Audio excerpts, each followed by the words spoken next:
BSc পড়ার সময় থেকেই জিমের প্রতি একটা আলাদা টান ছিল। কিন্তু এই ৩২ বছর বয়সে এসে প্রতিদিন ১০ ঘন্টা ফিল্ডে ডাক্তারদের চেম্বারে চেম্বারে ঘুরে কাজ করার পর ফিটনেসের আসল মানেটা আমি নতুন করে বুঝেছি। জিমে আমি বেশ ভারী ওজনই তুলতাম। আয়নার সামনে নিজেকে দেখলে বেশ ফিটই লাগতো। কিন্তু একদিন বৈদ্যবাটী স্টেশন থেকে তাড়াহুড়ো করে লোকাল ট্রেনটা ধরতে গিয়ে মাত্র ৩ মিনিট দৌড়েই আমার দম বেরিয়ে গেল।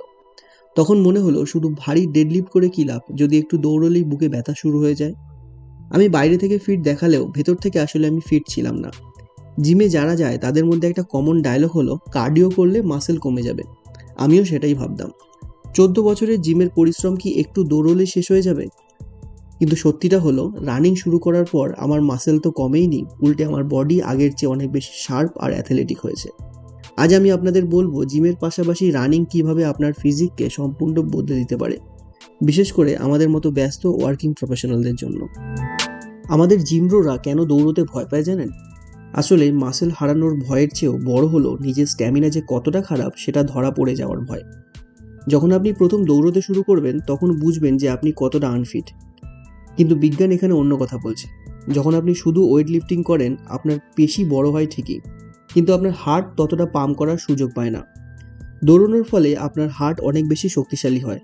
আর হার্ট শক্তিশালী হওয়া মানে হলো জিমে এক্সারসাইজ করার সময় আপনার মাসেলের রক্ত চলাচল বা পাম্প আগের চেয়ে অনেক গুণ বেড়ে যাওয়া। ভালো হার্ট মানেই ওয়ার্কআউটের সময় ভালো পারফরমেন্স, আর ভালো পারফরমেন্স মানেই আরও বেটার ফিজিক। আমার হাইট 5 ফুট 6 ইঞ্চি। যখন আমি শুধু ওয়েট লিফটিং করতাম আমাকে অনেক বেশি ভারী দেখতে লাগতো।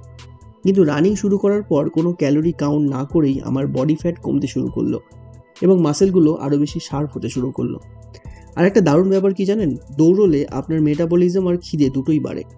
সারাদিন ফিল্ডে খাটাখাটনির পর ভালো করে পেট ভরে খেলেও শরীরে মেদ জমার ভয় থাকে না। সারাদিন বাড়ির বাইরে 10 থেকে 12 ঘন্টা কাজের পর আমি জানি রোজ দৌড়ানো আর জিম করা কারোর পক্ষে সম্ভব নয়। তাই আমাদের মতো ওয়ার্কিং প্রফেশনালদের জন্য রইল একটা সিম্পল হাইব্রিড ট্রেনিং কৌশল। নাম্বার 1 হলো জিম আর রানিংয়ের একটা ব্যালেন্স। সপ্তাহে 5 থেকে 6 দিন জিম করার কোনো দরকার নেই। জিমের সময় অর্ধেক করে দিন। সপ্তাহে মাত্র 3 দিন 45 মিনিটের হাই ইন্টেন্সিটি ওয়েট লিফটিং করুন। আর বাকি 2 দিন 20 থেকে 30 মিনিট জগিং বা দৌড়ান। প্রথম দিকে কষ্ট হবে, কিন্তু শরীর আস্তে আস্তে মানিয়ে নেবে। দ্বিতীয় হলো গিল্ট ফ্রি খাওয়া দাওয়া। বাঙালি হিসাবে আমাদের খাওয়া দাওয়ায় একটু ছাড় তো লাগেই। রানিং আপনাকে সেই স্বাধীনতাটা দেবে।